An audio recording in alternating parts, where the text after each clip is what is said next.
અંજારના સત્તાપરમાં ગોવર્ધન ટેકરી ખાતે ગુરુ પૂર્ણિમાના પાવન અવસરે ગુરુવંદના મહોત્સવની પરંપરાગત રીતે ભવ્ય અને ભક્તિમય વાતાવરણમાં ઉજવણી કરવામાં આવી હતી. અંજાર સચ્ચિદાનંદ મંદિરના ગાદીપતિ મહંત ત્રિકમદાસજી મહારાજે ભક્તોને ગુરુ પૂર્ણિમાના આધ્યાત્મિક મહત્વ વિશે માર્ગદર્શન આપતા ગુરુ શિષ્ય પરંપરાનું મહત્વ સમજાવ્યું હતું તેમજ સર્વેને આશીર્વચન પાઠવ્યા હતા.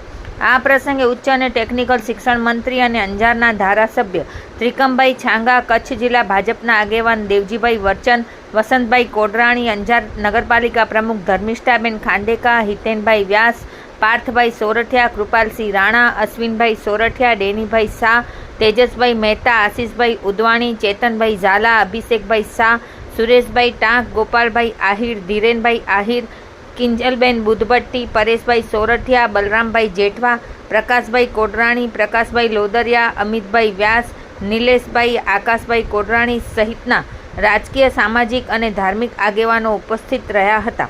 મોટી સંખ્યામાં અંજારવાસીઓ અને શ્રદ્ધાળુઓએ ગુરુચરણોમાં વંદન કરી પૂજ્ય મહંતના આશીર્વાદ પ્રાપ્ત કર્યા હતા. સમગ્ર કાર્યક્રમ ભક્તિમય વાતાવરણમાં સંપન્ન થયો હતો અને ગુરુ શિષ્ય પરંપરાના પાવન પર્વને શ્રદ્ધા અને આસ્થાપૂર્વક ઉજવવામાં આવ્યો હતો.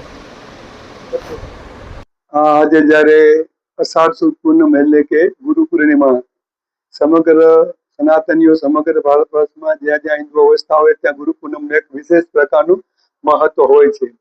તો આજે જ્યારે ગુરુ પૂર્ણિમા ઉજવી રહ્યા છે સચ્ચિદાનંદ સંપ્રદાય દ્વારા, આજે જેને કહે છે વૃંદાવનની સંપૂર્ણ ઝાંખી હોય એવા દિવ્ય ધામ કહી શકાય, એટલે કે ગુજરાતનું કહી શકાય એવા ગોવર્ધન તળેટી સત્તાપર મધ્યે સચ્ચિદાનંદ સંપ્રદાય દ્વારા ગુરુ પૂર્ણિમાનો ઉત્સવ ધામધૂમથી ઉજવવામાં આવ્યું. આપણે જોયું હશે કે સવારના 10 વાગ્યાથી કરી અને ગુરુબાના ધારણે કરાવ હોય એટલે કે પારો બંધાવવાનું હોય, ત્યાર પછી ગુરુદેવનું પૂજન અર્ચન આદિ હોય અને ત્યાર પછી સમગ્ર ભારતભરમાં અને કદાચ વિદેશમાં જે વસતા પણ જે અનુયાયી હોય, જે રસિકજન હોય, ભક્તજન હોય, દેશ વિદેશથી પધારી અને પોતે આ દિવ્ય અલૌકિક જે પ્રસંગ છે એટલે કે ગુરુ પૂર્ણિમાનું પૂજન છે, ગુરુદેવનું પૂજન છે, એ પૂજન ઉજવ્યું અને રસિકોએ સામ બધા એકબીજાને મળ્યા અને ખૂબ ખૂબ શુભેચ્છાઓ પાઠવી. અને પોતપોતાના ખાસ કરીને વિશેષ અમારા સંપ્રદાયને એ છે કે જે એમાં જે વર્ણ છે એટલે દાખલા તરીકે જો અહીરો હોય તો અહીરોના ટ્રેડિશનલ ડ્રેસમાં આપણે જોયા હશે, દર્શન કર્યા. ગઢવી હોય એ પોતાના ડ્રેસમાં આવે એટલે કે વિશેષ પ્રભાવ ઉપર જતું હોય. એટલે આપણી માત્ર ને માત્ર ધર્મ સાથે સંસ્કૃતિના આપણે દિવ્ય દર્શન થાય. આપણે જોઈએ છે કે આજે બધા ટ્રેડિશનમાં વળી ગયા છે, પોતપોતાના સ્વદેશી પશ્ચિમી અનુકૂળ કરે છે. ત્યારે અમારા સંપ્રદાયમાં અમારા ધર્મમાં એ ખાસ કરીને વિશેષ છે કે પોતપોતાનો જે ટ્રેડિશનલ ડ્રેસ હોય, અહીરો તો અહીરનો ડ્રેસ હોય, દરબાર હોય, ગઢવી હોય, પોતપોતાના ડ્રેસમાં આવતા હોય એટલે વિશેષ છાપ ઊભી થાય. એની સાથે સંસ્કાર, માત્ર ધર્મ જ નહીં, ધર્મ સાથે સંસ્કારનો કેમ પ્રચાર થાય એના માટે થઈને આ ગુરુ પૂર્ણિમાનો ઉત્સવ ગોવર્ધન તળેટી મધ્યે ઉજવવામાં આવ્યો.